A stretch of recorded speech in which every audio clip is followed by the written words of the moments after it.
computer. So that is happening, yes. And there is a couple of ways that I'm not sure about. I'll twiddle with it when we're in presentation mode here, where I can set it where it's in speaker view, so that when the recording comes out, that person is really focused on the screen, and it makes it easier when you're watching the recording back. So as is the tradition within African culture, we open with libation anytime we're having an event or participating in a moment that is sacred. And this is a sacred time. And so we consider the work that we do in the BPP at CIS sacred work, sacred African work specifically. And so I have my designated libation plant here. So it represents the earth, and because we have some soil that's here, and I have a little container of water. And so this is going to be an abbreviated libation. Normally what we would do is I would request that community call the names of either ancestors or significant historical figures and so forth, whose energy we would want to call forth to be in the space with us as we do this work. And so each person would then sort of popcorn style do that. And we still may, I'm not saying that we won't, but that's the normal process. And at the close of our gathering today, we will release those energies back, and so that they can be present for us in other opportunities in our lives. So if I forget to release the ancestors and the wisdom keepers, let's see. I'm gonna call on someone. Let's see, who do I want to be my reminder? So LaTronda, since you're the program assistant, you can be my reminder to release the ancestors and the energies when we get to the close of our sacred time together. So I'm just gonna pour a little bit of water into the soil, and I'll say the word Ashe after each piece of this, and that means to be with power and with energy. And so I'm gonna say that I call on and I ask for the blessings of our ancestors, known and unknown, of the wisdom keepers who have provided their knowledge, their prayers, their warrior spirits to allow us to gather here today and to do this work. I honor the energies of the earth, of the air, of water, and of fire, all of the dynamic energies of creation, that they be present with us in balance and in harmony with one another. I call on the energy of consubstantiation, which is a term that speaks to the recognition that we are all of one divine essence, one divine spirit. And in that energy, that we are kind and compassionate to one another, and that we come with open hearts and open minds to be in community with one another and learn. And I'll ask the community if there is something in specific that you would like to call forth to be with us in this sacred time. You can say it now, and I'll pour a little bit of water. Ashe. Sure. Anyone want to call out anything? Ashe.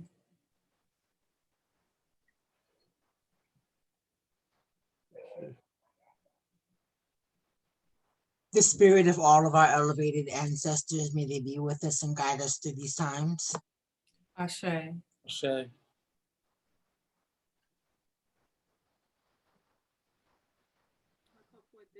elements: fire, water, earth, air. Ashe.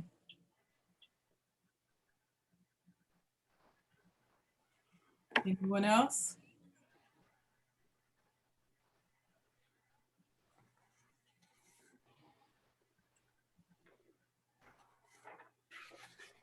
Ashe, ashe, asheo. Right. So I'm going to talk just for a little while longer I'm going to talk for just a little while longer, and then I'm going to not have to talk because we have guest presenters, and I am so excited.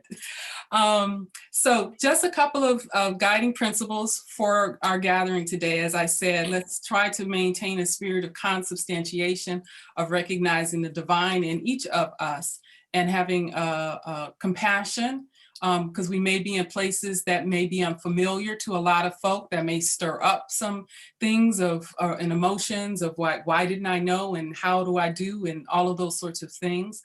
In the spirit of wanting to be present together with one another, I will disable the chat when the presenters are presenting, so the chat will be closed for comment during that time.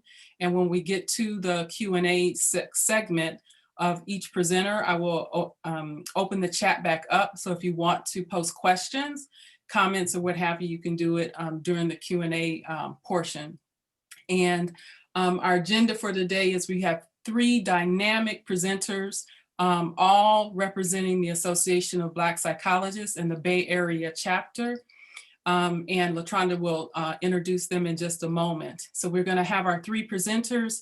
In between each one, we'll take a few minutes for Q&A for that particular presenter. And then at the end, we will have an open space for a discussion.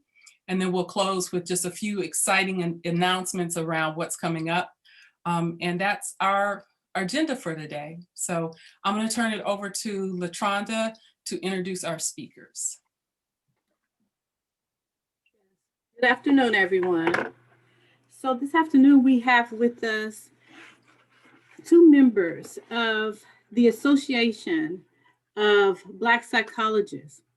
Our first presenter is Marissa Harris, and she is the co-founder of Culture First Family Therapy and Training Services.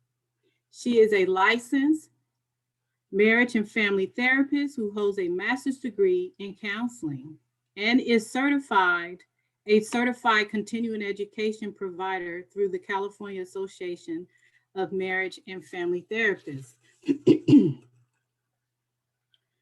She is also a member of the Bay Area chapter of the Association of Black Psychologists, and Narissa has over 14 years of clinical experience. She has a lifetime of lived experience and which has assisted her in her shaping of culture and the way that she works and the way that she lands well with people. When engaging in her cultural work, Narissa prides herself on using a real, direct, and unapologetic approach, while as creating safety and trust, of course. She runs a small private practice and spends most of her professional career providing training, workshops, consultations, and writings to help others increase their cultural awareness when working within the African American community. So, Black Psychology Program would like to introduce and welcome Marissa Harris. Thank you. Thank you. Thank you, LaTronda. I appreciate that. Can you guys hear me? Yes? Okay, cool. So I am going to talk with you all a bit about just the power of Black psychology, how it has moved me and shaped the way that I work. And I also want to start by saying I am a mom. So my daughter is downstairs, but you know, she's 20 months, so you might hear a little protesting. It doesn't bother me, so I'm gonna just keep on talking, but I just wanted to give y'all a fair warning if you end up hearing that, as well as the Dodge Charger that loves to just fly by my window and make all kind of noise. So I just wanted to put that out there and let y'all know that. So I'm just looking down at my notes, and I wanted to just kind of talk with you all directly. So I kind of intentionally didn't do a PowerPoint slide. I have a little one if that is something that you guys are craving, but I wanted to talk directly to you all. So I'm going to talk about 3 things in regards to the power of Black psychology. And the first thing will be how empowering it is. The second thing will be just about the freedom that you get when you learn about Black psychology and you engage in Black psychology. And then the last thing I'll talk about is kind of what I wish I knew or was part of when I was at the student stage, which many of you guys are in right now. So in regards to talking about the empowerment, 3 years ago, I participated in the Black Psychology Project at CIIS that was ran by Adiba, and the experience was just phenomenal. We had, I think, about 6 months where we would meet at specific times and would just come together. And so as I break down the empowering portion of what Black psychology is, I want to name the first thing that was empowering for me was the immediate sense of community that I got when participating in the sessions that took place. There was this deep sense of Blackness that I was in honor of being a part of with a collective group of people. And it wasn't the surfacey Black consciousness that a lot of us start off with, which is no shade. It's just we all have to start somewhere. And so when engaging in this Black psychology project, the very first meeting, they talked about the 7 principles of Mayat, which is something I had never heard of, never knew anything about. And being in the presence of that, the second thing that was empowering to me was the realization of the importance of tapping into your ancestral and spiritual roots and really knowing your lineage and where you come from, because that can shape the way that you engage within yourself in the world as a Black person, engage with your Black clients. It just was empowering to do so. And then I think the way each session was set up, each session was empowering in and of itself. We talked about things such as into therapy, liberation therapy, and we even had a workshop on the power of expressive arts. And all of this was validating for me because I was able to see that there was actual research out there to validate the way that I was working with my clients that I did not really know existed.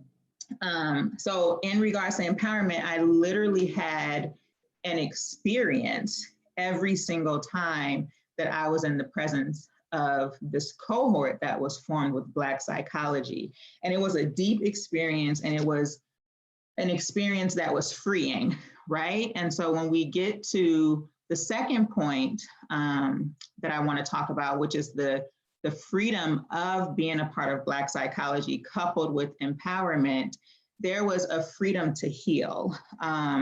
Being in a sense of community with like-minded people, people that looked like me. My husband was also a part of this cohort with me as well. And so we just left feeling like a breath of fresh air every time and free to be ourselves. And me personally, I went through a lot of heartache during the time I participated in this Black psychology project.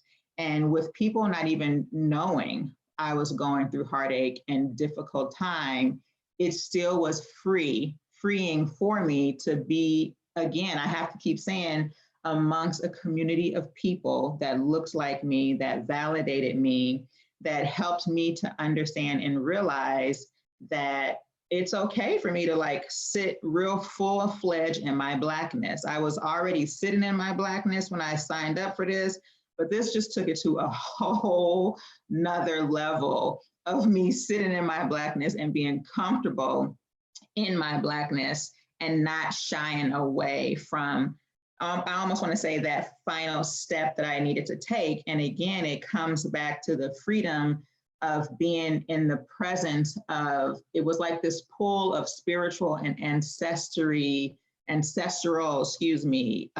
presence that was there all the time. And I think, like Adiba just started, with libation and ending with, releasing the ancestors back after they've come in and, graced us with their wisdom and knowledge, acknowledging elders and that respect factor that happens in the sense of community, which is really the truth in the matter is what we come up with as people of African descent and Black people, however you identify, our base is a sense of community. And so I had freedom in that, and again, experience and an actual experience with each session. There was freedom, again, for me to take this final step into sitting into my Blackness, which I won't say is the final end all be all, but that step that you take where you crave more, you learn more, you research more, and you just sit and seep in your Blackness, almost to the point where you want people to smell your Blackness when you walk by, because it's kind of like, oh, she smelled good. What fragrance is that? It's Blackness. That is the fragrance I am wearing right now. And I have to say, I only was able to feel as though I had a fragrance as opposed to what society likes to make us feel as though we have a stench. And Blackness is not a stench. It is a fragrance that is unique, is hard to find, and that's what it is. And so I had freedom in that. And I had freedom to fully embrace my Blackness, to start really learning more about my lineage, where I come from, who I am. And I learned that there was a plethora of information right at my fingertips, which leads me to what I wish I had have known, right? And so just a little tiny background is in graduate school, of course, we all know, you guys are students, there's a lot of research that happens. You gotta do a lot of reading, you gotta do a lot of research, you have to do a lot of writing. But when I was done with school and just kind of went into the internships and collected my hours, all of that research stopped, right? I was learning from a westernized point of view. Supervisors were white. I only had one Black supervisor, and that was when I was in graduate school, and then I lost her. And from then on, I had white supervisors, and some of them meant well, and they were still teaching from a westernized point of view. And so we all learn that form of therapy, that form of relating to people that's not natural. The blank slate, don't make too many facial expressions or too much emotion. You don't want to influence your client. Don't give any self-disclosure. It's a bunch of don'ts that we learn. And it did not feel natural to me. And it was only until I found this Black Psychology project where it was confirmation that the way I just decided to do therapy, I took in what was helpful from the supervisor and threw out what wasn't helpful, and just muddled through feeling like, am I being ethical? Am I being professional? But it was working. And I only got confirmation with all of this literature 3 years ago, right? And that's after being in the field for over 10 years. And so I started feeling like I wish I had tapped into the local chapter when I was a student or when I was fresh out of graduate school. I just wish I had this information. But the truth of the matter is, and this is the kicker, we have access to this information. And so I gave that backdrop about being in graduate school, doing all this research. I wrote my thesis on reducing suicide in the African-American community amongst males, age 14 to 18. And just follow me because I'm going somewhere. I had all these articles, right? And a good handful of them, if not half, 25 to 40% were from the Journal of Black Psychology. And we know that the Association of Black Psychology has a national chapter, and I am part of the local chapter. And so last night I combed through my stuff because I just wanted to empower everyone here and realize we have it at our fingertips. I never threw away those articles because I worked so hard. I always wanted to know where they are. And I combed through one article that I actually used and referenced in my thesis. And that article referenced Dr. Wade Noble, right? There was another article I found on here that was written by Dr. Nobles and Dr. Goddard, who will be speaking with you guys next. And it's just like the Western society will make you think that you don't have access to this information when it's right there at our fingertips this whole time, and we're connected to our ancestors, to the spirit, to our elders, and we have the ability to sit at their feet. And so for me, this is just, again, empowering, it's freeing. But one thing I took home is, if I could have been a part of something like this at the stage that you guys are at, it's no telling where I would be with my Blackness right now. And so I just wanted to just let y'all all know just how wonderful this is. Please take advantage of this opportunity. Please seep in this opportunity and just really don't turn a blind eye to the ancestral pull and the spiritual pull of Black psychology, because the fact that I never threw those articles away, the fact that I was able to reference them yesterday, and the fact that I'm able to connect a face, a name, and an actual conversation to the elders and the greats of Black psychology speaks heavily to the power of this movement. So that's all I wanted to say. I'm available if y'all got some questions or any of that good stuff, just let me know. Yeah, thank you, Narissa, for that good plug for the BPP. I appreciate that. Yes, absolutely. I have a question. Well, it's not really a question. I have a something I would like for you to share. You've talked about how you didn't mention how you found out about what was then the Black Psychology Professional Gateway Project, because I think that's interesting too, how it came to you. Yes, it is. It's so interesting. So this did not come to me by a Black person. Let me just name that. But it came to me. So I was a part of, there was a group called, several of them, but the one I was part of was Therapists of Color. It was kind of like a support group that we did with one another. I was the only Black therapist, but the rest of the therapists were therapists of color. So there were Asian therapists, Indian therapists, and I think, I forget the identity of the other therapist, but it was a small, intimate group of us therapists of color. And one of the women emailed it to me. And I swear, I think, Adiba, correct me if I'm wrong, but she emailed it to me like 2 or 3 days before it started. It was so short. And I think it slipped her mind, but she was like, I think this would be great for you, Narissa. I really think that it would be something you want to do. So I emailed Adiba and I asked her if it was too late to come. My husband wanted to register. And she was very nice and very open to like, yeah, you can come on. But it literally was like, either it was 2 or 3 days before or like the day before. It was something very close in the start time. And so we literally almost missed the first session, but we was able to come. And we traveled from Hercules to San Francisco every single month because it was just that good. And when I say travel, we had seen clients that day. We was tired, but it was something like rejuvenating about being able to be in the present and show up to these workshops. So yes, I see your husband's putting it in the comments. He said it was 2 days before because he was able to cancel some of his sessions. Yes. The Harrises were just amazing, absolutely amazing. So in that iteration of the BPP, it was called the Black Psychology Gateway Project. And we had community partners where we would host the workshops in different locations. So we had one in San Francisco at CIIS. We had one at Rafiki, which was in San Francisco, but further into the city. We had one at HHREC, which is in Oakland.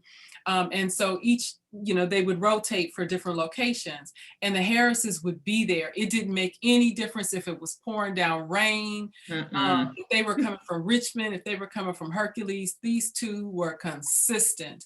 And so we just took them in as just honorary cohort members, and they were issued the certificate of completion for full participation in the Black Psychology Project, and and now have a very prominent role within the Bay Area chapter. And they run the continuing education unit aspect of the Bay Area chapter. So God bless that woman who handed you the flyer that day. Yes. It has been a blessing to have you. And now we have baby Faith. That's their daughter. We call her the chapter baby. She is. She is a chapter. See you, Diva. I wasn't gonna bring it up, but you know I gotta tell real quick. I see it's 2 questions though. Yeah. But she is definitely the chapter baby, and her name is Faith because it took faith in Jesus to have that baby. And I just have to say the 2-second snippet of this and the power of Black psychology is, you know, unfortunately my road to motherhood, my husband's road to fatherhood was not easy. And so we started this program off on miscarriage number 3, right?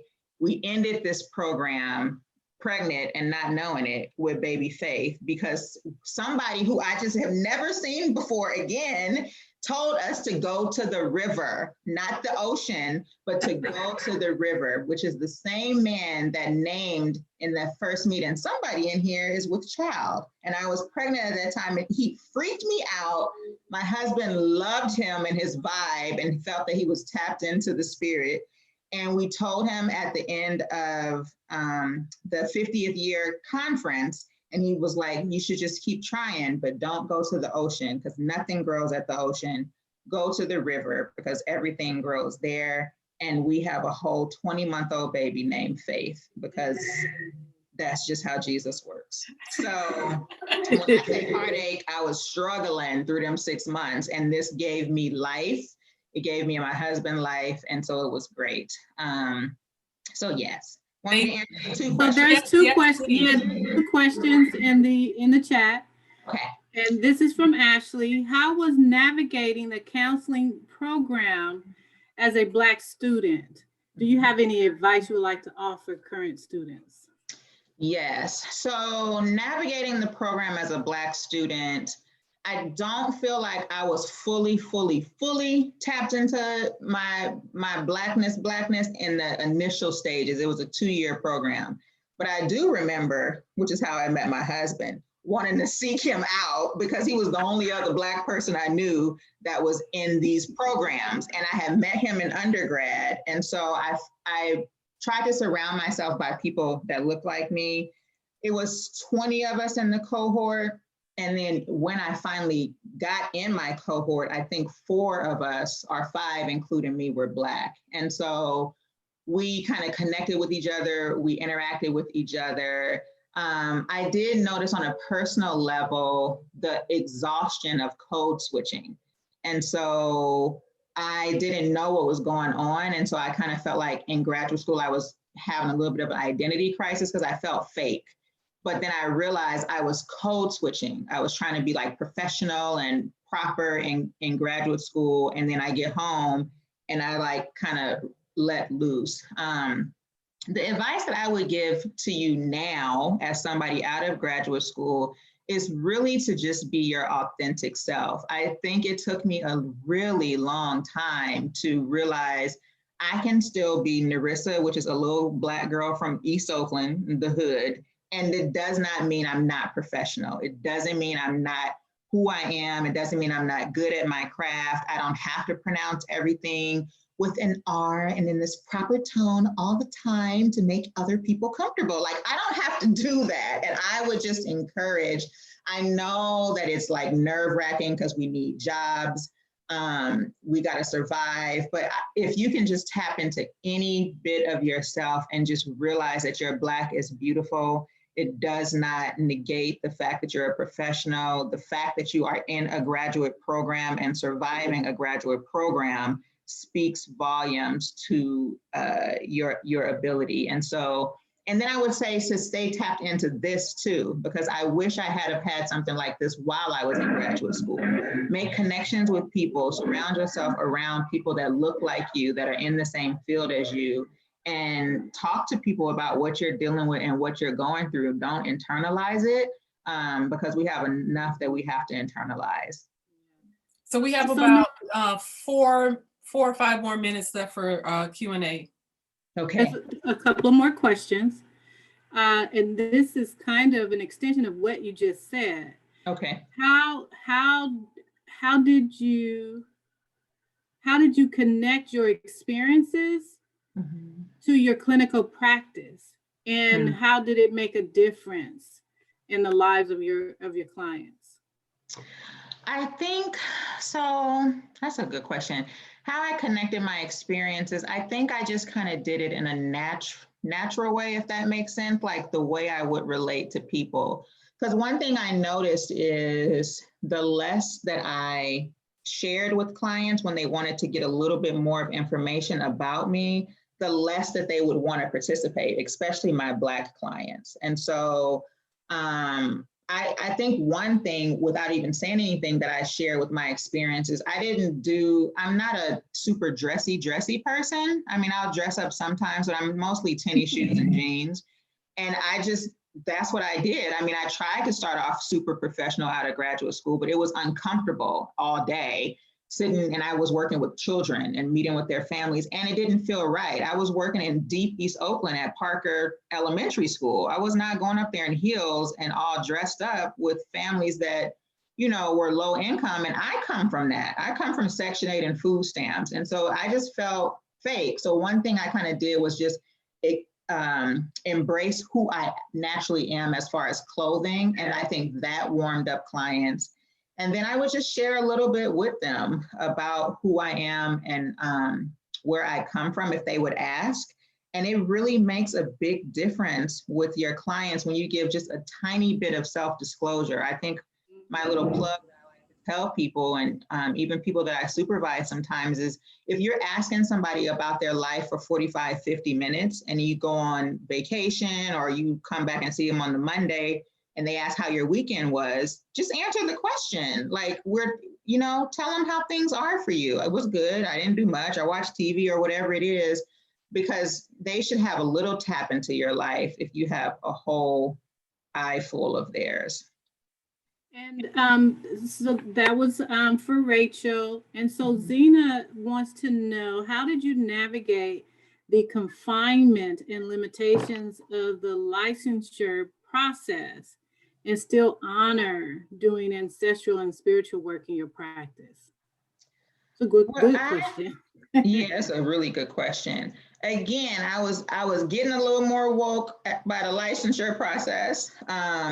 So I wasn't fully there yet. But one thing I did when studying for my license, and I don't know if that's exactly what you're talking about, but I think it could apply if you have a supervisor telling you to do certain things, is with the studying process, I had to think Western, but not act Western, if that makes sense. And so I would think about giving answers based off of what is it that the Western society wants me to answer with this question in regards to Black people or depression, what actually works with the clients. So I had to do a lot of brain shifting.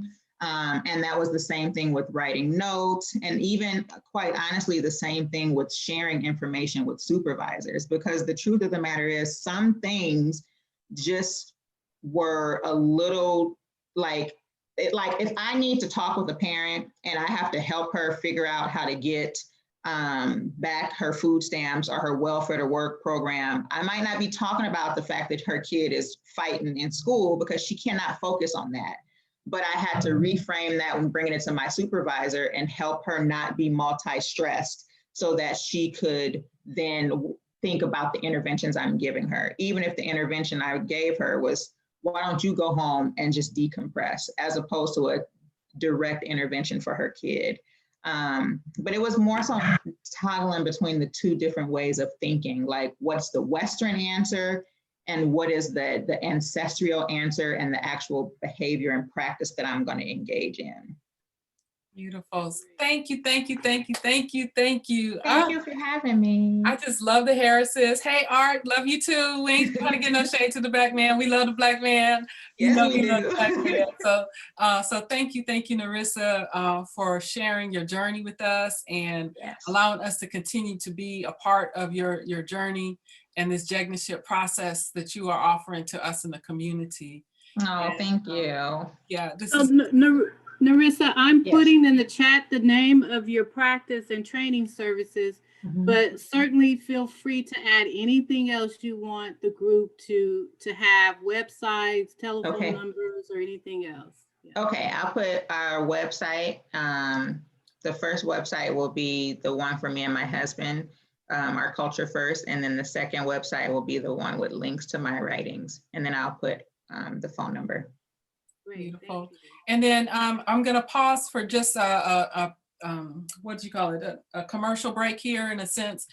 There's an evaluation that we have in the chat, is at the very beginning of the chat, and I'm going to repost it again here. So if you didn't notice it when you came into the room, if you scroll up to the top of the chat, you'll see it there. And I'm going to copy and paste it and put it in the chat again. So as we're going along, if you want to take a moment to and just begin to fill that out, or just know that it's there, that would be great. I'm also going to make the transition over to our next speaker, Dr. Patricia Nunley, and I'm going to disable the chat in just a moment, right after the introduction. So if you want to post anything in it, do it now. And while LaTronda is reading Dr. Nunley's introduction, because once Dr. Nunley begins her presentation, the chat will be closed for comments. So LaTronda, it's all over to you to introduce Patricia Dr. L. Nunley is. Okay, can you guys hear me? Can you hear me? Yeah. Okay. Patricia Nunley is an African-centered college professor and educational consultant with 20 years of teaching experience. In addition to teaching in private and public education classrooms, she has taught in county jails and juvenile detention facilities. She uses her practical and theoretical knowledge of Western and African human growth and development to create workshops for a wide array of audiences, including incarcerated men, women, and adolescent males. As a trauma at City College of San Francisco, Dr. Nunley teaches courses that lead to a trauma intervention certificate. She has written related curriculum and taught trauma courses at several colleges, including Mills and San Francisco State University. In her trauma teaching, she problematized the Western conceptualization and invites students to free themselves from Eurocentric informed model and consider the application of an African worldview. Her given African name is Karobo. And please correct me if I did not pronounce that right, Dr. Nunley. It's Karabo. Which translates, Karabo, all right, which translates to bringing answers. I like that. Her extensive travel to South Africa and other countries, including Zimbabwe, London, Paris, and Botswana, in search of traditional African healing practices, and specifically pre-colonial Africa, has allowed her to establish collegial relationships with scholars and practitioners who embrace the concept of Ubuntu, or human connectivity. Dr. Nunley self-identifies as a healer and administers the muti, which is medicine of knowledge, to fight against the disease of ignorance. Dr. Nunley is the Western Region representative of the Association of Black Psychologists. She is also the community liaison of the Bay Area chapter. As a consultant for the Recast Project, she conducts trauma workshops for the City of Oakland, employees, human development department, who often have been exposed to unhealed trauma. And please, Dr. Nunley, you can add anything else you would like to add to that introduction. It's such a pleasure to have you. Thank you for coming. Thank you for having me. And I apologize that I was late. I'm having internet issues, and also I was coming from another meeting. So if all of a sudden I just disappear, I'm gonna try to come back, and I'm hoping my Dr. Didiver and that she keeps it going, because I'm gonna try, but it's like I can't control it. So anyway, so I'm gonna see if I can share my screen here. Okay, the host has disabled. Oh, okay. So I'll make you host. Give me just a second, Dr. Okay. Nunley. Okay. Talk amongst Baba G, yourselves. You can just go to security actually and allow screen sharing. Yeah, Baba G, I'm get gonna make ready, her I'm gonna need you. co-host. I'm gonna make Okay. her co-host. I'm just gotta find her name on the Okay. list here. So And Baba G, I'm gonna need you for a second for something, so get ready. Make sure you unmute it, please. okay, make co-host. Okay, so you are co-host. So now you should be able to share your screen. Let me see. Okay, here we go, and we are sharing. Okay, so first of all, my presentation is, let's see, wait, there's a better look. As you will find out, I am like very, very just real about stuff. And actually, let's see, hold on, let me try something else here. Share screen, optimize. Go to slideshow. Yeah, what I'm trying to do, Baba, is, yeah, that's it. I'm trying to go to slideshow. Let me start again here. All right, here we It's go. at the Thank bottom you. of your Got it. I PowerPoint. got it now. Thank you, y'all. Okay. All right. So now, can you guys see it? No. You gotta put the screen share back up. All right. Start again. No. You know what? It's amazing as I'm talking now. I'm a college professor at City College of San Francisco, and guess what? We have to teach on Zoom now, and these things happen all the time. You should see my students helping me. So wait, I'm still not sharing, huh? Okay, here we go. One more time. Here we go. Try here. All right. It's still not the. Now his slide. There it is. Okay, so now, the name of my presentation is The Role of Epistemological Fairy Floss in the Exclusion of Cosmological Diversity. So it's like, what the heck is she talking about, right? Okay, we're gonna see. All right, so now, the next thing I have to do, come on here. Move slide. Okay, so first I have to acknowledge the land that we are sitting on.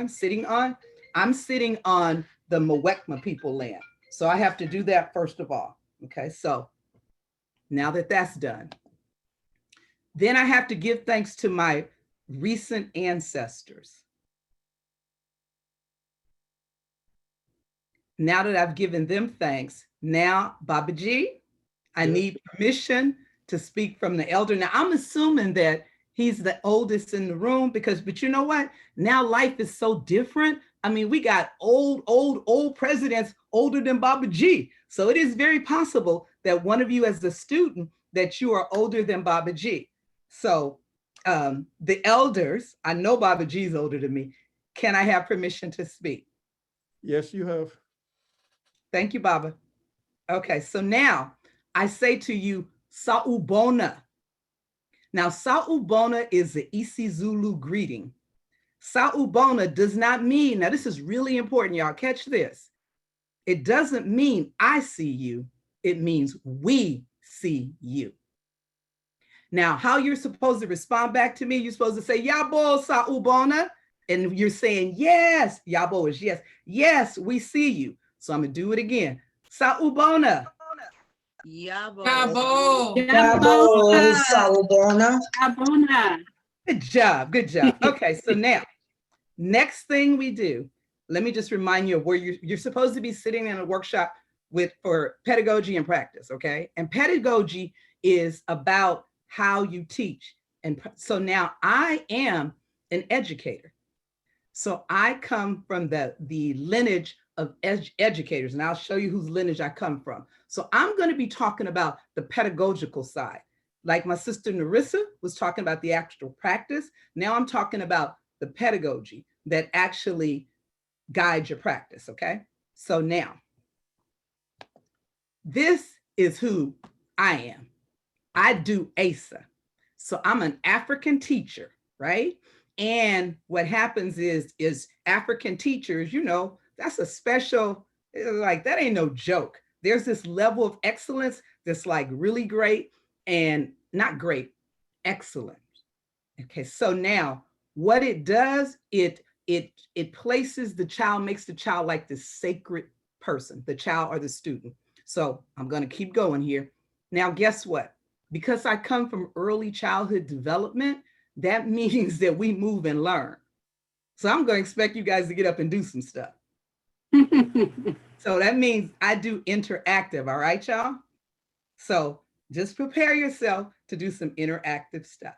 Okay, so now let's go back to that title, this epistemological theory floss in the exclusion of cosmological diversity. Well, okay, so what's epistemology? Okay, here's some things that basically the study of epistemology, which I'm just going to go fast. Everybody can see, right? Okay, so now, come on, slide. Episteme, what is that? So that is like basically what's true knowledge, right? Well, what's verifiable knowledge? Or here, this is a good one, justified knowledge. So not just what you think you know, it's like, no, I know for real. So how do you get to your for real, okay? So that's what the epistemology is, the for real, the verifiable stuff, right? Okay, so that's epistemology. Okay, so now what are we talking about when we say the cosmos, right? So the cosmos, basically, it just explains the structure of things, right? Okay, so here's cosmos. It's how the universe is basically ordered. So it's it's both the order. I can't see my other side. It's basically telling you how well ordered the universe is.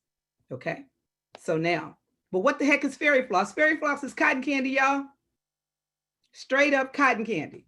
And what is cotton candy? Cotton candy is like fluffy sugar spun. It comes in different colors sometimes, right? Multiple flavors, right? It's nothing but liquefied sugar that they spin it real fast, right? And then you create these beautiful things. And guess what? A dentist created it. Woo-woo, right? So sounds like the dentist is trying to make sure that he keeps making some money, right? So here I am trying to say that the epistemology we use is fairy floss, right? It's like spun sugar. It's pretty, it look good, but okay? So that's my point, is gonna be Everybody with me so far? So guess what Nana Asa said?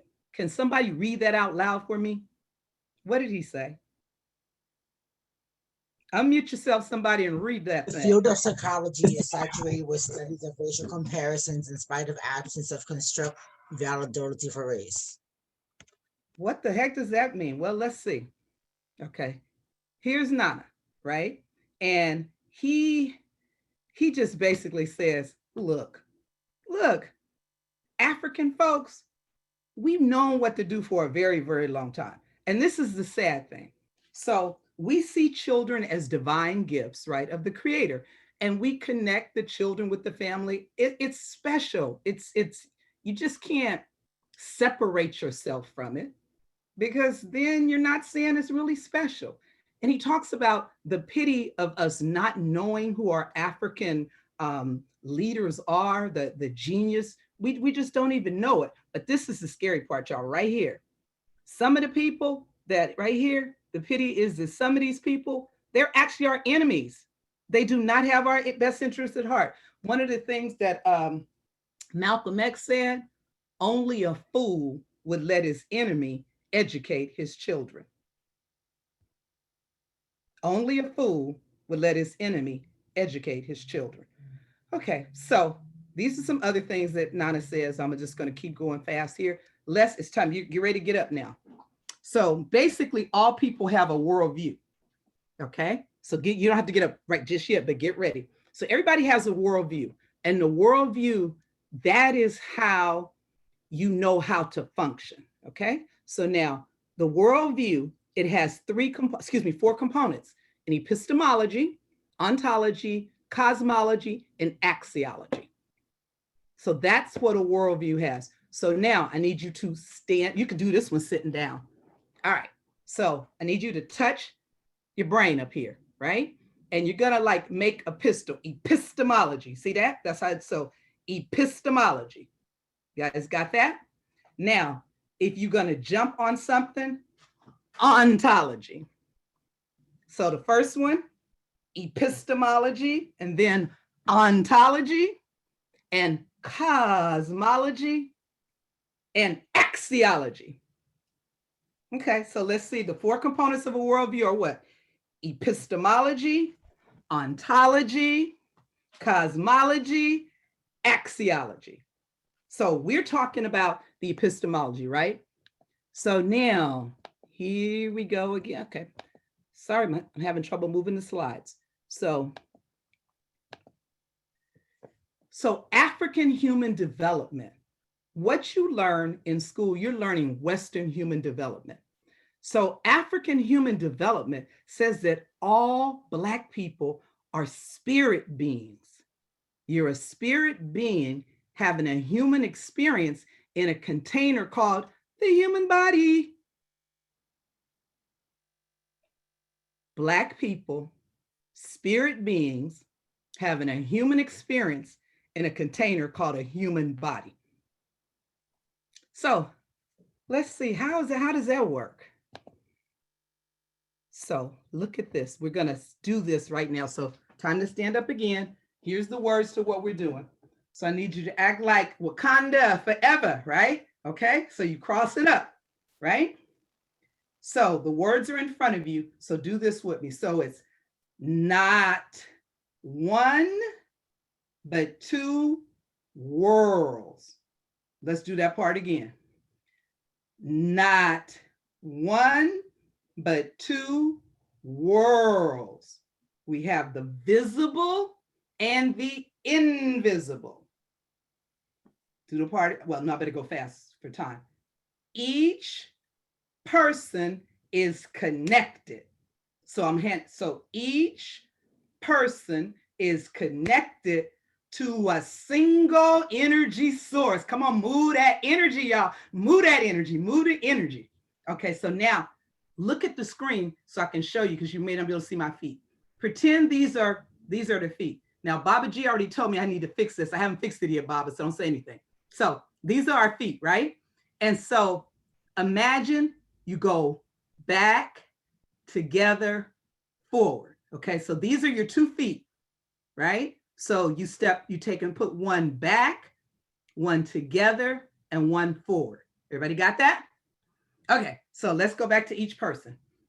Each person is connected to a single energy source that allows us, go back, to be in the past, the present, and the future all at the same time. We used to wear watches a long time ago. Everybody got that? So let's start from the beginning again. Here we go here. So not one, but two worlds, the visible and the invisible. Each person is connected to a single energy source that allows us to be in the past, the present, and the future all at the same time. That concept is Ubuntu. Say the word Ubuntu. And so keep standing there. So with Ubuntu, this is what I need you to say this. This is 3 phrases. Use I am because you are. Say it one more time. I am because you are. The 3rd time you say I am because we are. So let's do that. First one, I am because you are. Again, I am because you are. Last one, I am because we are. Okay, so have a seat for now, but you're going to get back up again. But have a seat for now. So now, this is African. And when I say the invisible world, I'm talking metaphysical. This one is the physical world. So now, that's not how it works in the Western world, the schools that we go to. Instead, it has it broken down into 6 theoretical frameworks, which we'll do in a minute, but I'm gonna give you a chance to sit down for a second. So now, in the where we learn in the Western setting, these are those theoretical frameworks. These are some of the daddies of it, right? Some of the mamas too. So I want to go to this. With African people, we have a spirit in our domains of development. Europeans do not. So they do not believe that they're spirit beings. So we have biosocial, both. You see, that's the same, that's the same, that's the same. Spirit is different. So if you look again, so we African people are spirit beings living in a human container called the body. Okay, so now look at the difference here. So now we're going to go back up and do this. You could actually sit down and do this one. Okay, so looking at your screen. So the first one, do it just like the screen. Psychoanalytical. The next, behaviorism. Now notice these are opposing ways of thinking. So again, psychoanalytical, behaviorism, and then they came together, cognitive. Then you have ethology. My hand's going up. And the other side, ecology and dynamic. So these are Western theoretical frameworks. This is what they say. Western says, I am because I think. Western says, I am because I think. Western again, I am because I think. So look at these differences in worldviews. African, I am because we are. Western European, I am because I think. Why does any of that matter? Why does it matter? Well, let me tell you why it matters. Look at this. So the African world, I'm gonna do it this way to make it faster so we can get to questions here. Look when you compare the two. This is Dr. Kobe Cambone, one of the recent living ancestors. Look at the difference. You guys seeing the differences here? Control, mastery over nature, oneness, harmony with nature, et cetera, et cetera. Exclusiveness, inclusiveness, separateness, independence, et cetera, et cetera. See, here we go, spiritual material. Okay, so now that's in worldviews.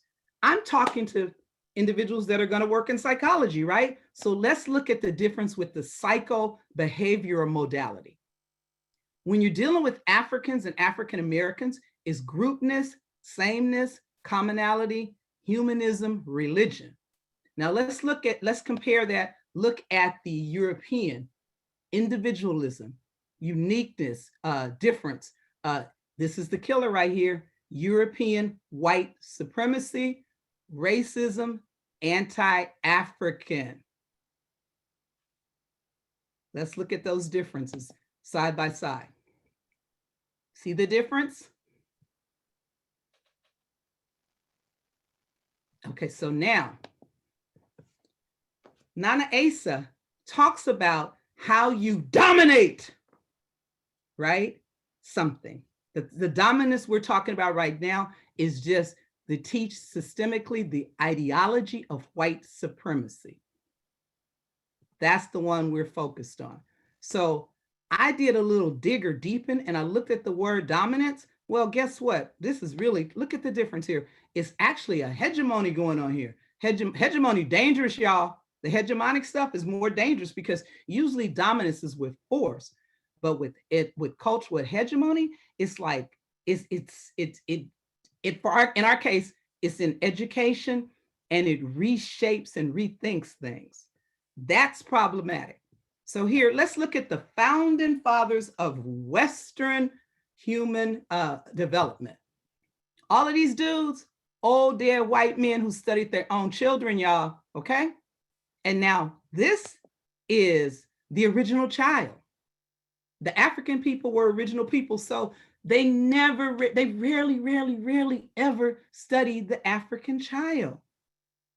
They study their own children, or they study even like the famous ACE study. Don't get me started. But anyway, so who they study is typically not us unless it's to pathologize us. But then they take the things that they studied about, the 5% of children that they studied, their own children, and then they apply it to the other 95% of the children of the world. Do you see how problematic that is? Now, some people— Dr. Nunley, I hate to interrupt you.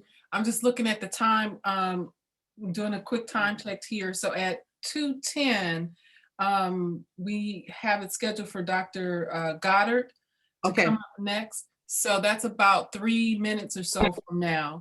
Okay, let me rush then. Okay, so every time I go talk about this stuff, it upsets people. So somebody needs somebody white to say it too. Here's the white person. Pence is saying, okay, when you do this, guess what happens? You pull people away from their knowledge. It's problematic. So there's for people who need that, right? Okay, so we already did that. Let me just skip through. I was going to show you guys some theorists, right?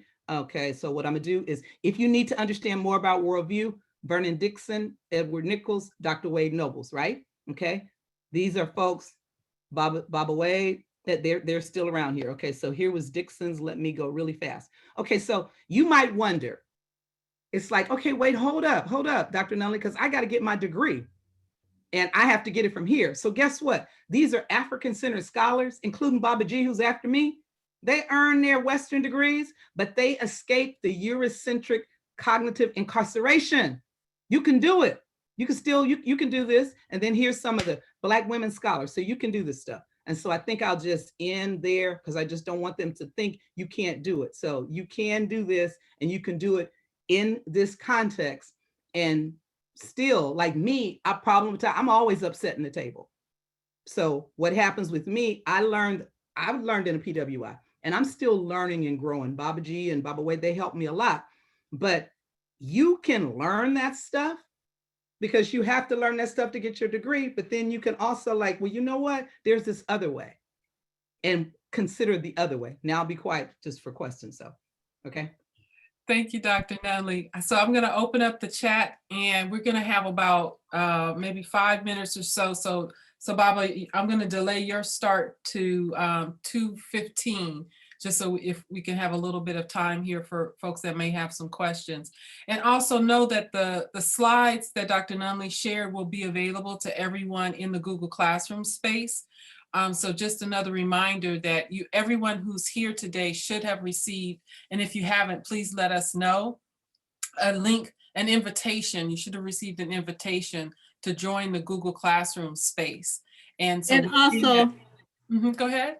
Yeah, and also to add to that, in regards to the Google Classroom space, to comment, to post in that thread, because if you're participating in these workshops every month and on a regular basis, and you're anticipating a certificate, this provides us with verification that you've been participating, and we're able to give you that certificate of acknowledgement for participating in this program.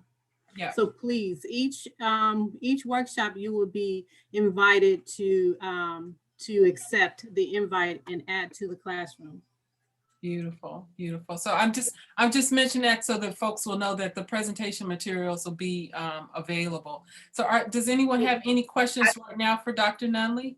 I see, I'm gonna just answer. I see that, so the women scholars, that was Dr. Patricia Newton, who's a recent ancestor. So she's a living ancestor, she just transitioned.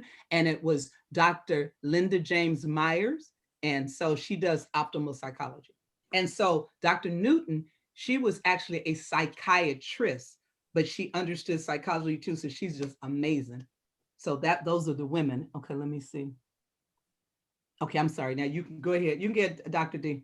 Yes, this is a great point that you just brought up, and that we're going to close out your section off for right now around the women scholars, particularly of AB Sci.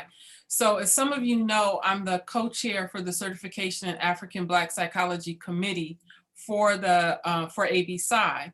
And one of the tasks that our esteemed elder and wisdom keeper for our committee, Dr. Wade Nobles, has tasked us with, along with Dr. Sharon Bethia, who also has taken the lead on this.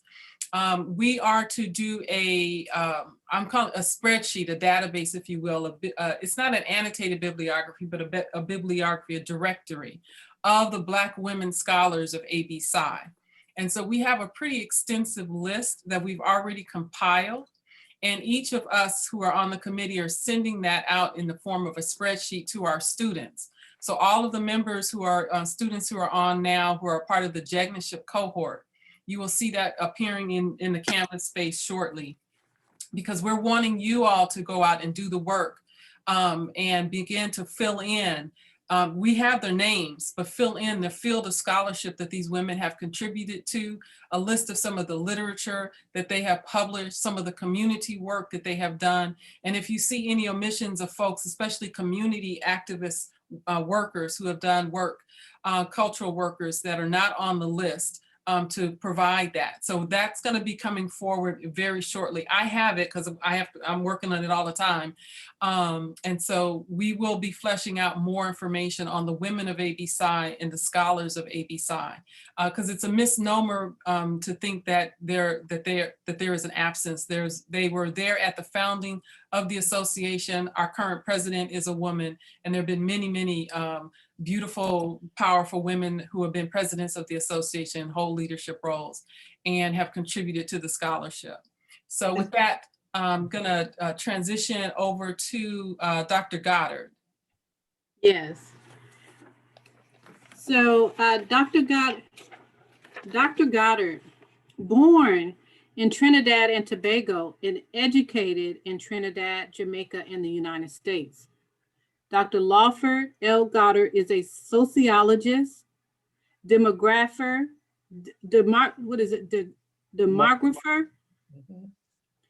who received his doctoral degree from Stanford University with a minor in education.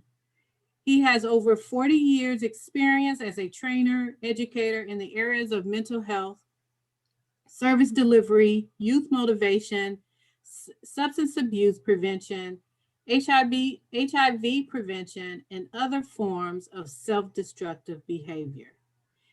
He has served on the board of the Association of Black Psychologists for the past 10 years, as the National Convention Committee Chair, and currently is the Secretary of the African American Steering Committee for Health and Wellness for Alameda County. He was a founder of the Institute for the Advanced Study of Black Family Life and Culture in Oakland, and is lecturer emeritus in the Department of Africana Studies at San Francisco State University. He is the co-author of 4 books and has 24 book chapters and journal articles. Thank you so much, Dr. Goddard, for joining us today. It's good to have you. Thank you. Adiba, can I share the screen? Yes, sir. Let me make you co-host. Okay. And Dr. Goddard, if there's anything else you would like to add to your bio or any additional information you would like for us to have, please tell us. Okay, I will. If something else comes up, I don't think there's anything else that we need to know. I think this is a good introduction. And so, let's start the slideshow. Okay. So today I'm going to talk to you about an application of Black psychology, and it's called the Therapist in Residency Program. And sometimes I always like to go last because when I go last, I can say, well, everything I needed to say, someone else said before me. So this is going to be a really short presentation because I can say, this is what Patricia said, or this is what Narissa said. But so this presentation is called the Therapist in Residency Program. And the idea of the Therapist in Residency Program came out of the work that we did at the Institute for the Advanced Study of Black Family Life and Culture. For over 40 years, the Institute served as a living laboratory for the testing and validation of various theories and concepts developed within the Association of Black Psychologists. So this program is a radically new, innovative, visionary, community-based, African-centered mental health program dedicated to providing culturally grounded mental health services for persons of African ancestry. And through the utilization of the science of Black psychology and African-American culture and the adoption of African language, terms, and healing logic, this program reflects a bold paradigm shifting. We are shifting the paradigm. It has not been completely shifted. So it is the shifting and then the institutionalization of an African-centered narrative for the purpose of the restoration of wellness for African-American persons, families, and community. Language is very important. So we talk about persons, families, and communities, not individuals, families, and community. So that's an important distinction that we have made in this transition.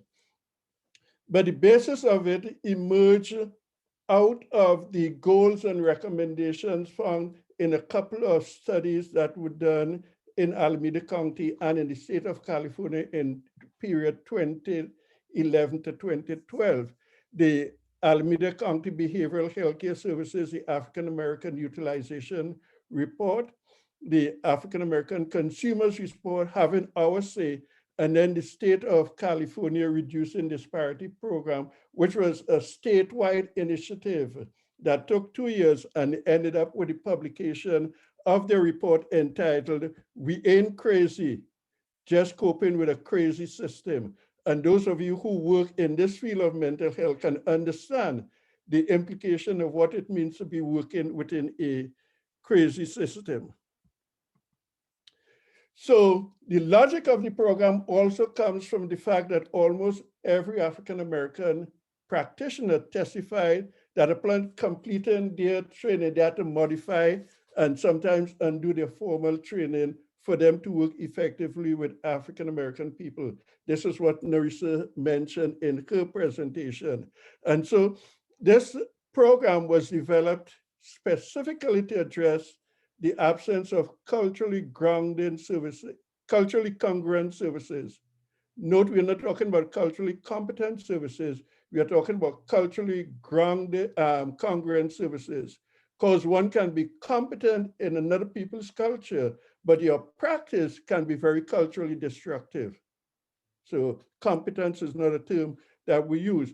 And then what the logic of the program then is that professionals of African ancestry supervise trainees of African ancestry who then provide mental health services at community partner sites in Black communities. So this is a program in the community and of the community. Notice it's a very important distinction. We are of the community and in the community. We don't just pop up and then disappear at the end of the program. So this program has two core elements: the science of human functioning, of Black human functioning, which we call Black psychology, and then the cultural wisdom traditions of African peoples. So those are the two foundations on which the Therapist in Residency program is based. And it will be housed in a non-for-profit community-based organization and provide clinical training by Black psychologists to Black psychologist students in Black psychology. And so the purpose of that was to reduce disparities. if you improve the labor force and they provide a more educated labor force, then the outcomes of that those interventions will help to reduce some of the disparities and inequities we see in the mental health system. Since we are located in Alameda County, it would help the county to increase the professional capacity of its existing service providers. What we know is that the majority of the folks involved in Alameda County behavioral health, the majority of folks are African Americans, the majority of the providers are non-African American. So we have a disconnect between the providers and the clients. And so we're trying to increase the capability of those non-Black providers who work with Black population so that they do less harm. And for Black professionals who are working with Black clients, they are required to do no harm. So it's two different pedagogical approaches to the training that we implement. Okay, so what is the tenets of Black psychology? And Patricia mentioned some of these, that the nature that should be of reality is spirit. And that's expressed clearly in the African proverb that says, all that is spirit. That everything in the universe is interconnected and interdependent. And the universe that Patricia talked about is a vital cosmos. It's alive, it's living. And so transformation is a basic element of African psychology. The collective is the most salient element of existence. So we talk about not an individual self-esteem, but we talk about the extended self in terms of one's understanding that I am because we are. The communal self-knowledge is the key to mental health. If you know who you are and where you came from, then you can pave a way for your own healing. And health or wellness are indicated by the connection of the equilibrium within the person, that is the intrapsychic community of self, expressed in the ancient Kemetic concepts of Ba and Kaba and Aku, etc. And then the balance between and within the visible and the invisible. The visible in terms of the person, family, clan, and physical ecological environment. So we say that the environment influences the behavior as well as the behavior influences the environment. And so there's that relationship and connection between the visible and the invisible, the spirit, the realm of the ancestors.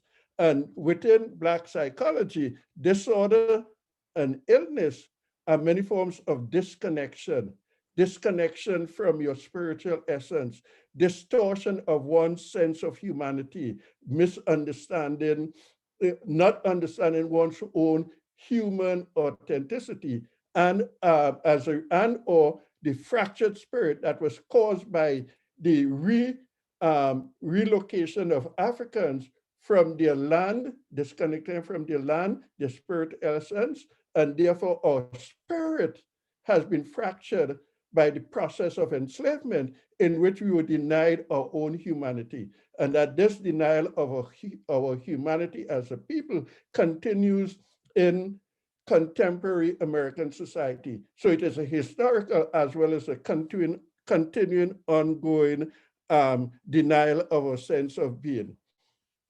And then when we look at our cultural orientation, that we have to begin now that on the foundation of a wisdom tradition, we have laws, cultural laws and precepts. The notion of consubstantiation, that we are all of the same substance of the same spirit. The idea of interdependence, if we are all of the same substance and spirit, therefore we are interdependent, we are collective, that egalitarianism, equality, the recognition of the duality of our being, and the essence of our logical system expressed in and, both and, as opposed to either or, right? Important distinction. So then we have some cultural themes that guide our everyday interaction, the idea of spirituality, of resilience, the ability to bounce back in the face of defeat, our orality and verbosity, that we are an oral people that have the ability to express ourselves in words, in fluent ways, but understanding the power of the word to cause a thing to come into being by naming it, so that we understand this notion that we have a set of virtues represented by the principle of Ma'at. And these principles of Ma'at serve as a moral ethical system that guided conduct and behavior. It served as a script that determined what was appropriate in our behavior. We have a set of values, primarily respect for self and elders, as opposed to another cultural system in which elders are seen removed from the family home, whereas in the Black community, the elders are seen as the repositories and the keepers of the culture and are treated with honor and respect. However, as we become more socialized or acculturated to the Western tradition, we see that some of our values are changing. And most prominently, we see that we are beginning to see the warehousing of our elders into housing communities following other people's tradition. The customs, we have a series of customs based on our belief in God as represented by our sense of moral character, the sanctity of family and children, that we are our responsibility for our children, and the nature of the relationships within our children, and that children are the children of the community. In the old days, before we had internet, if you misbehave and Miss Jones talked to you, before you reach home, your mother knew that you misbehaved, and she gave you a whipping for causing Miss Jones to talk to you. So that was that sense of communal understanding that we had. And then the prerequisites are those things that are essential for cultural community to maintain its own integrity. So we have the significance of names and naming. We have the importance of signs and symbols, the ability that our parents taught us to understand and to read the signs that they emitted. And so in an elaborate sense, we can say we were taught the principle of cue perception, the ability to read the cues. So when your mother cleared your throat, you knew that you did something wrong. And then the depth of that grunt determined the severity of the misfraction that you then had to correct. So let's look at two different healing narratives, and Patricia did a little bit of this in her presentation. But when we look at the African narrative, we talk about personhood as opposed to individualism, interconnectedness, synergy. We talked about the intellectual mindset that talked about commonality and centeredness and wholeness, as opposed to a mindset that's based upon objectification and the nature of ism, classism, racism, sexism, ageism, all of the isms that separate and divide people based upon their location in a particular time and space dimension. And then the knowing framework was based upon transformation, transcendence, so having a sense of agency, understanding that you had the ability to change the experience that you're located in. And then ultimately wellness. Wellness for us in the African narrative was the restoration of well-being, wholeness, coherence, and health.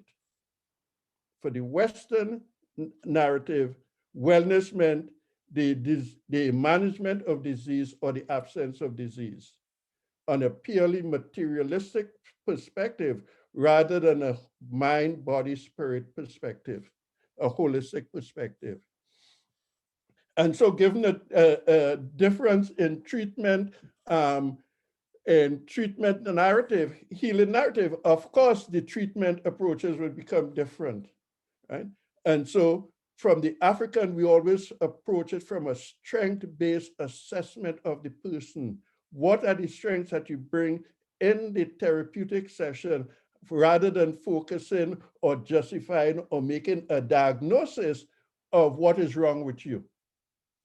that the treatment focus was on the person, the environment, the spirit, and connectedness. And it was the whole being and becoming of that person, as opposed to a Western treatment focus primarily on the individual. And it was an internal process that led to behavior, where behavior is examined. Behavior, which is the objective manifestation. Whereas we talk about the whole being, the person, environment, spirit, and connectedness. And our treatment process then had to be interactive and engaging.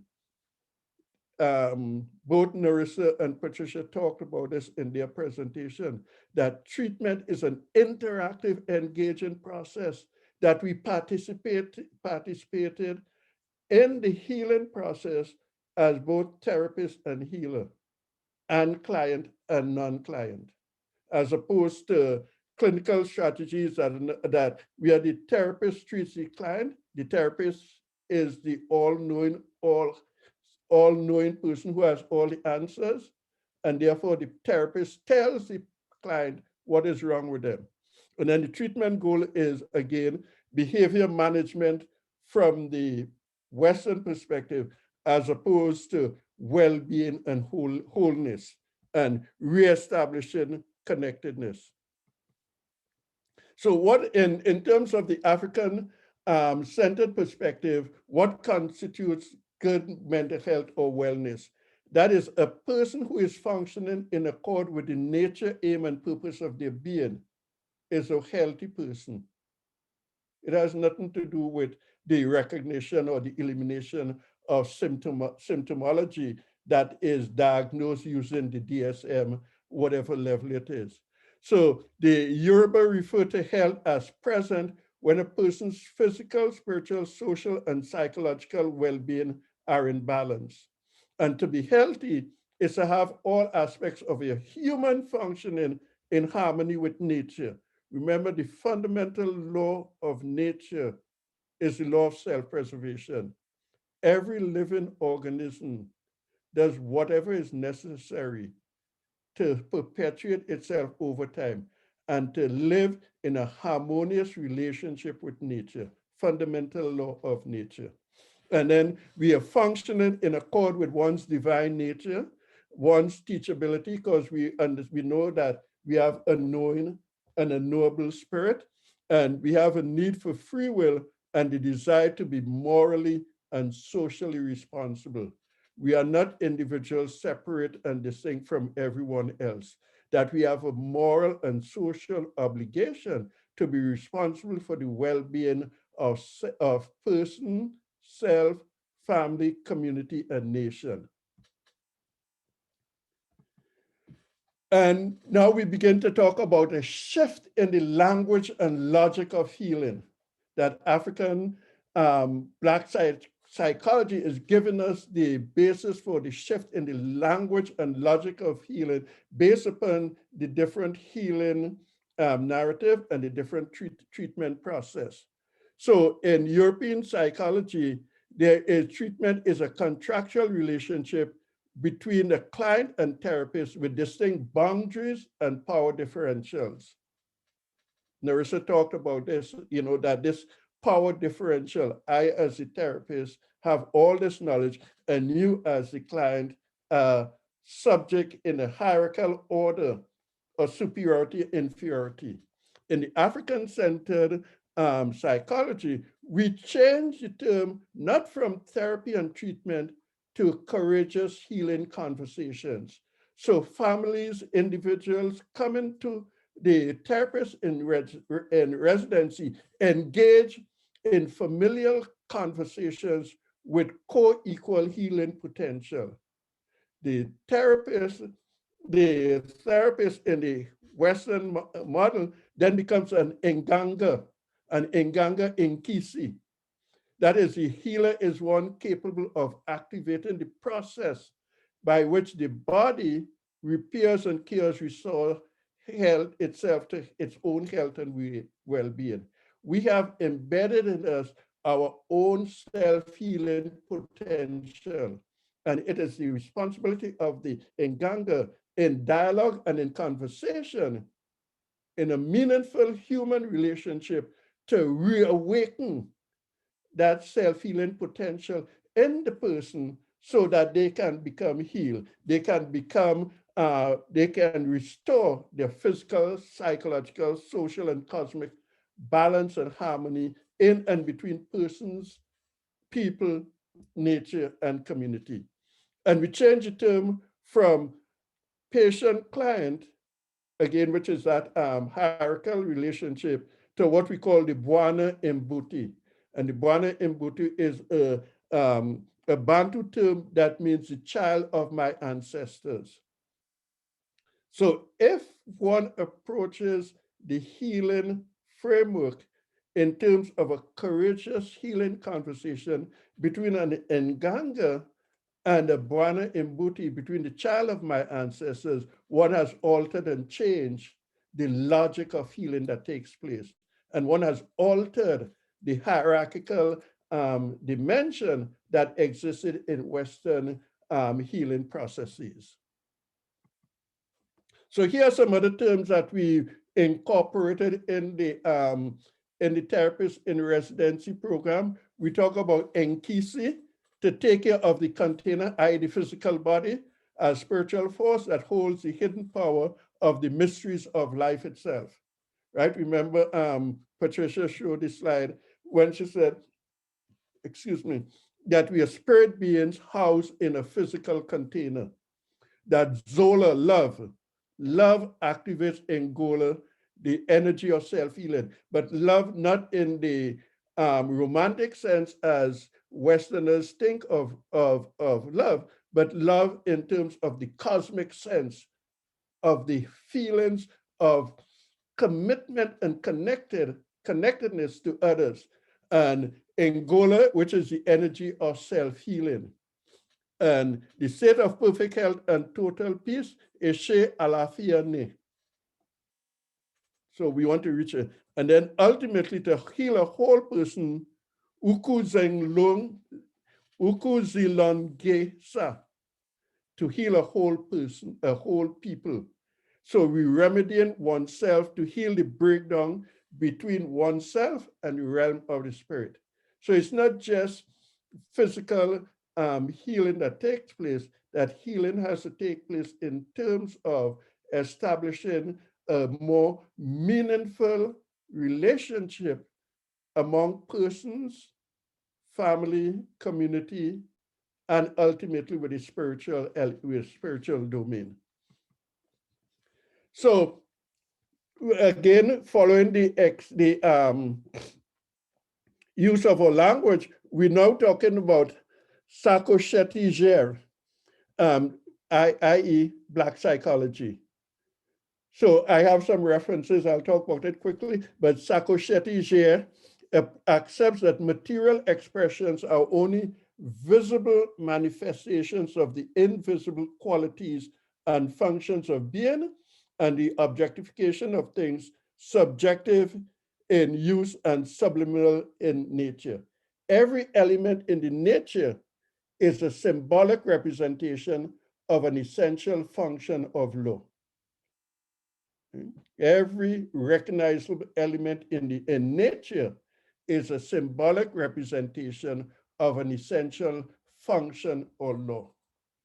So when you plant that seed in the garden, in order for that seed to grow and develop, you have to provide the nutrients that is the prerequisite for the development of life. So you have to water it, you have to fertilize it, you have to have exposed to the sun, depending upon the type of seed that you plant. And as you take care of this seed, it ultimately grows and flowers and becomes fruitful. But it is that is part of an essential representation of an essential function of law, the law of development. And then courageous healing conversation. It focuses on the mending of spirit disconnect. Remember we said illness was a manifestation of disconnect. The restoration of the ability to experience life and living as informed by the invisible and visible realm of reality, and as being as characterized by confidence, competence, and a sense of full possibility and unlimited potentiality. That when you come out of this courageous healing conversation, you should have a feeling of confidence, of competence, and a feeling of unlimited potentiality and full possibility. Narissa talked about that in terms of her experience going through the BPP program last year, and how it gave her the freedom and the sense of empowerment. That is what healing is about. It is that basic element. And finally, the critical elements in the training program meant that we had to correct and challenge Western hegemony. So the students who go through the therapist in residency program, in addition to providing services to clients, they also have to immerse themselves into Black psychology to understand and correct and challenge Western hegemony. And that they had to go through an understanding of African philosophy or worldview and our healing narratives. They had to begin to engage in using African-centered language, logic, and terminology. And they had to master the masters in Black psychology. So we have some masters in Black psychology that folks have to master, just as how you all had to master Freud and Jung, etc. So they have to master Nobles and Cambon and Myers and Akbar and Grills, right? Because these are some of the masters in Black psychology, and they had to undertake the restoration of wellness through courageous healing conversations. So it was kind of experiential learning that they engaged in, and then there was the field placement and supervision. So what the therapist in residency program does, it takes interns who are seeking their hours to qualify for their whatever licensing, whether it is in MFT or in psychology, that they are supervised by a licensed clinical psychology at the same time as, and under those licenses provide services to African-American, people of African-American ancestry in a community-based organization. So they're getting on-the-job training, but they're also getting retraining in Black psychology. So this program was implemented through a 2-year grant from the California Endowment. And in this iteration of the therapist in residency, we had Tony Jackson was the program director.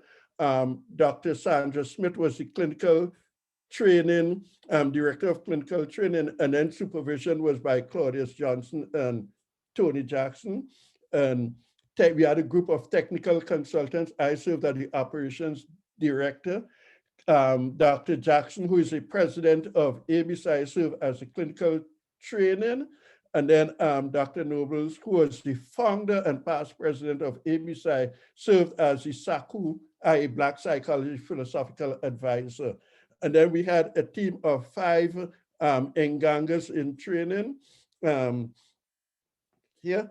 And we had partner agencies, United Roots, Building Opportunities for Self-Sufficiency.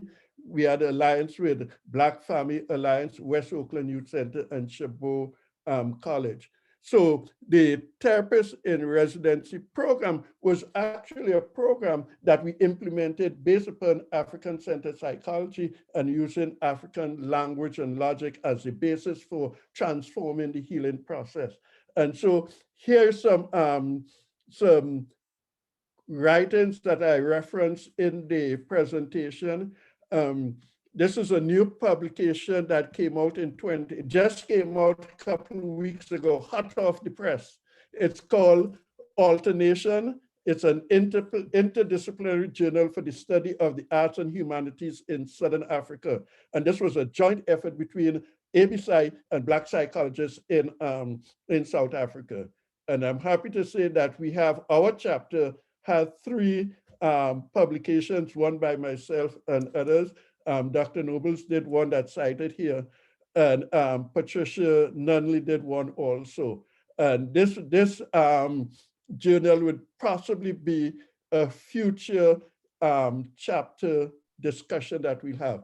But also what is also important is that Patricia talked about Dr. Myers and Dr. Newton, but we also have to recognize the critical work that Cheryl Grills has been doing in terms of serving as one of the master theoretical theorists of Black psychology.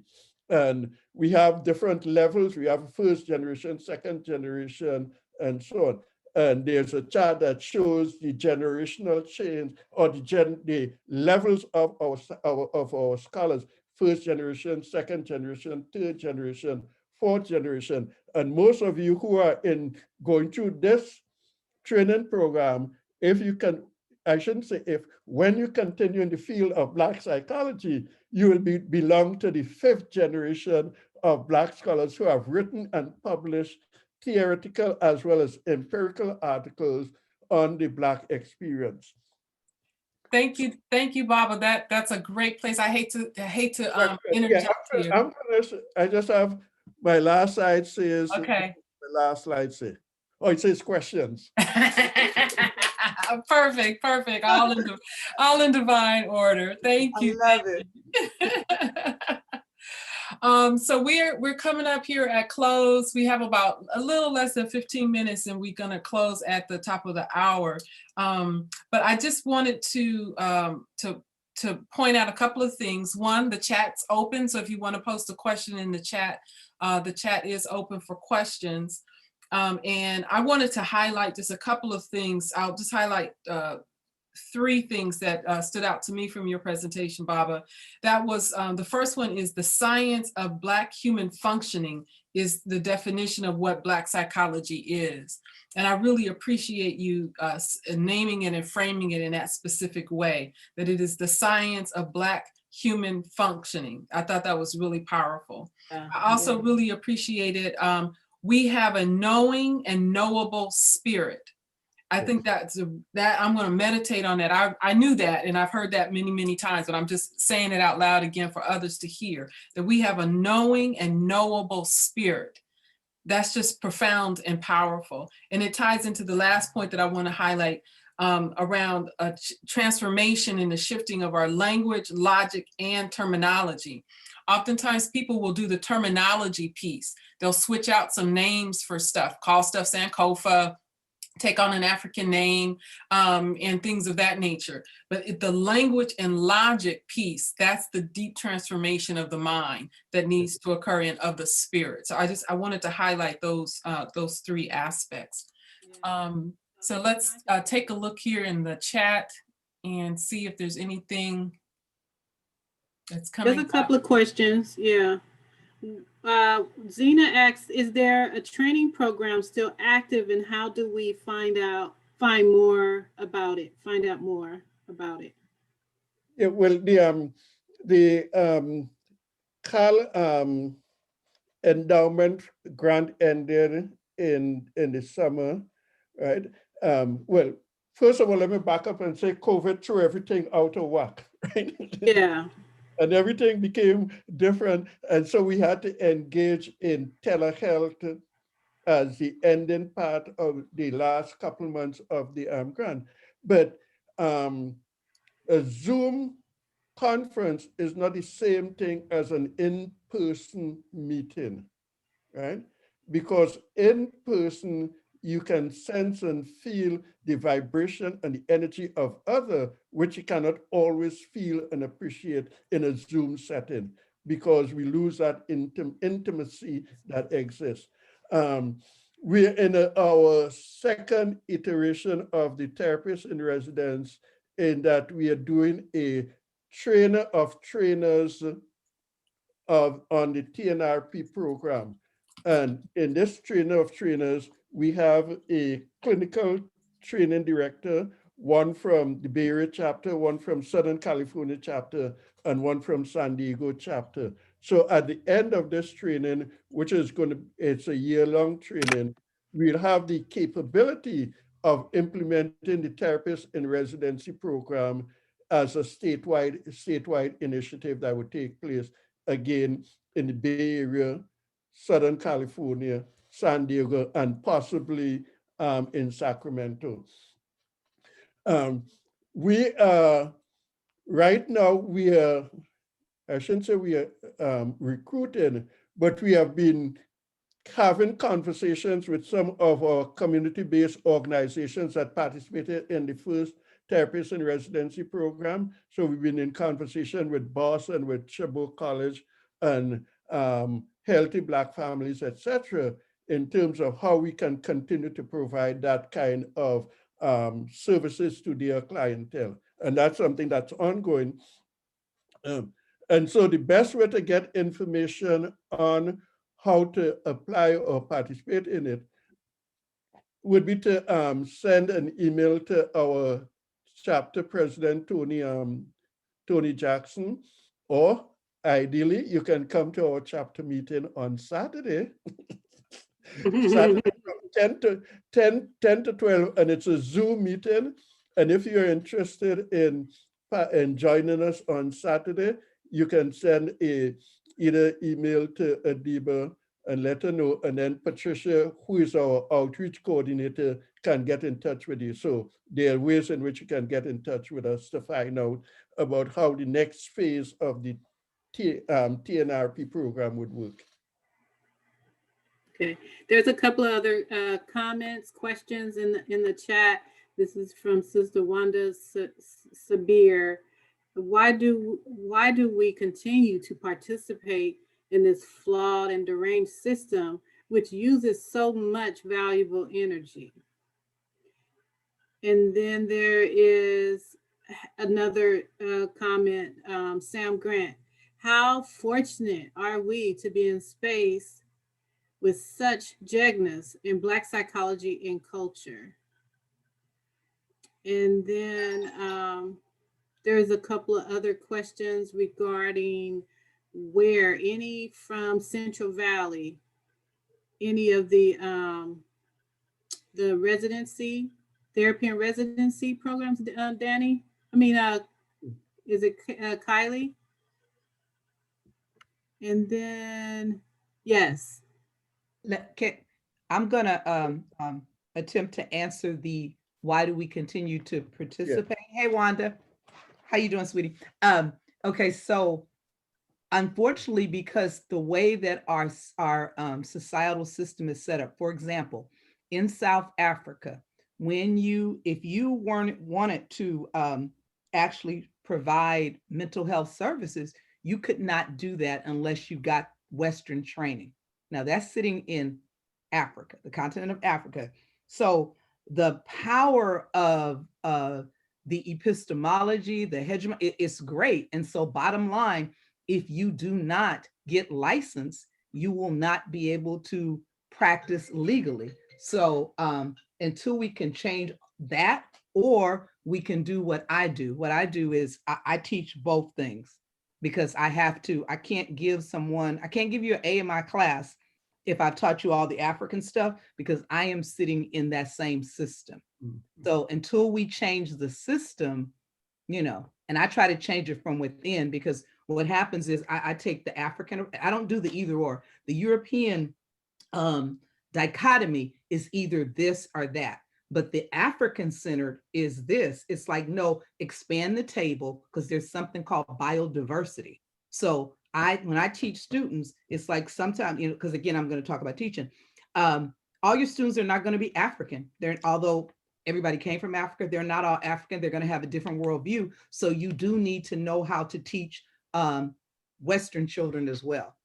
So did I kind of answer it in a? Well, the other piece, if I jump in, is that it's the power of the system in terms of, if someone has a 5150 and they call the police or someone else, then they get committed to a county establishment. They get committed to John Judge for observation, that the county provides behavioral health care to the Black population and other populations.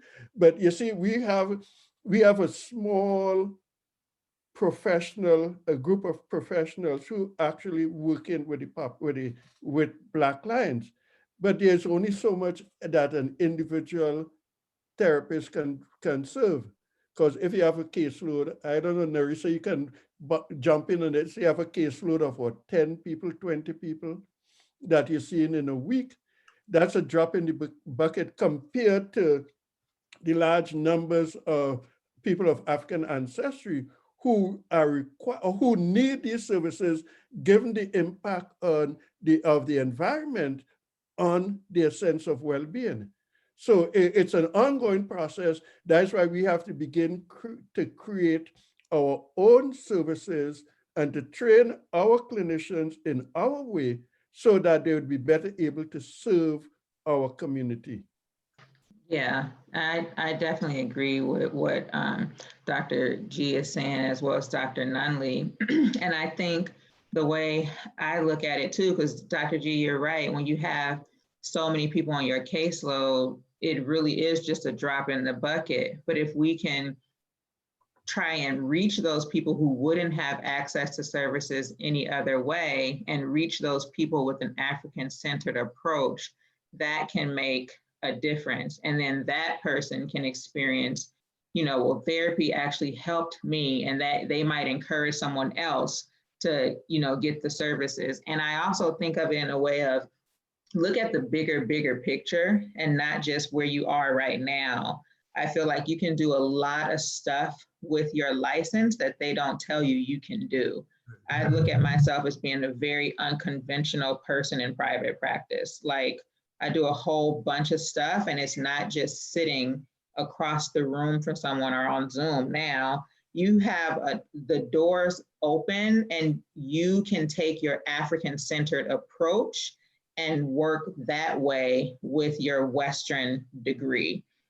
So you can make a difference. And it's just about kind of shifting the thinking, going through this rigmarole, but that you will be able to touch your people in a way that's based in, you know, Black psychology and African-centered approaches.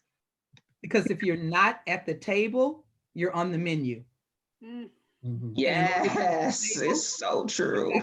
You got to learn how to play the game. I love that. Yes, that's true. That's real talk. So there's Dr. Goddard, several weeks ago, you gave a presentation on community-based practice versus evidence-based approaches. And can you speak a little bit? Oh, no, he can't. No, okay, No. okay. No, he can't. I'm sorry. I have to close us out here. I would love for him to, but no, he cannot. Sorry, Baba. And Okay, then that's for next time. Yes. Well, actually, no, that is not for next time. There is something that's coming up, and that's what I need to shift us to. So I really want to thank from the bottom of my heart, my ABSI, my Bay Area chapter family for coming in and stepping up and offering this beautiful, beautiful work to us in our community here at the BPP at CIIS. So thank you, Bay Area chapter. I love my ABSI family. Thanks for inviting us. You're welcome. You're We welcome. love you right back, Dr. D. You know this. Thank you. Yes, definitely. So I'm going to wrap us up here really quickly because we're almost right at the hour. I'm going to start by announcing our next workshop. I am so elated and so thrilled. Talk about my ABSI family stepping up and stepping to the front and bringing it to us. So our third workshop in this series will be on December the 22nd, and it will be at 4 p.m. And we are honored to have two esteemed members of the Association of Black Psychologists. We have our chapter president, our Bay Area chapter president, Dr. Tony Jackson, and he will be presenting in a conversation with Dr. Benson George Cook. Dr. Cook is a renowned an esteemed scholar in the field of epigenetics. He is a counseling psychologist, educator in the field of counseling psychology. And Dr. Tony Jackson is a neuropsychologist. And so they will be speaking to the role of epigenetics and neuropsychology wellness practices to combat transgenerational stress and depression from an African-centered perspective. And so that workshop will be on December 22nd at 4 p.m. So we'll have the flyer together with their bios and all of that kind of information going out in the next few days. And you'll be able to, we'll automatically, to some extent, send you out the RSVP if you're present today, but also please still send us that email to confirm that you indeed intend on participating in that future workshop. So more details for that will be coming. Everyone who was here today has already been invited to the Google Classroom space. Please click on that invite so that you can have access. All we've done is given you an invitation to access the classroom space. So you need to accept that invitation so that you can access the Google Classroom space. And within that Google Classroom space, you'll find the recording from today, all of the PowerPoint and handouts, and any other materials that folks want to provide. So if there's some additional handouts like the articles that Narissa mentioned, she can send those to us. She's actually listed as a teacher, so she doesn't have to come through us. She can go in there and upload those materials directly into the classroom space. So all of those things will be there. Dr. Goddard mentioned this major project that happened a number of years ago. I'll hold up some of the materials that project created. There was a CD directory that they had of Black psychologists across the state of California, a general report of what their findings were, and then a larger, like really large, the research documents that they did for that. I don't know if any of these items are still available to access. I know that they went fast when they were available, and this was a number of years ago. But I will scan some of this and post it up also in the Google Classroom space. I was able to access these as a member of ABSI, and we were blessed that Dr. Cheryl Grills was president that year of the at the national level. And at our convention in Los Angeles, we had a special event where we did a deep dive into these materials, and everyone who was present was able to access these documents. I think that's all I have for now. I know we're right a little bit past the hour. I want to take just a few minutes to give folks a chance to chime in and hear their voices. So we're going to go over. If you need to leave and step out, I understand. And my apologies for going over. It was a rich conversation. So we'll stay on Zoom till about 15 after if you all want to continue the conversation. And yeah, so for officially what I'm going to do is end the recording and release the ancestors and the energy and give thanks. And I'm going to ask LaTronda to officially do that for us. Can you release the ancestors, and then I will end the recording. Oops, I don't know if she heard me. I can see her looking. So LaTronda, if you can officially release the ancestors. We're releasing the ancestors to the higher spiritual realm. Thank you. Thank you. Thank you. So thank you, everyone. I'm going to end the recording here, if I can find the button. There we go.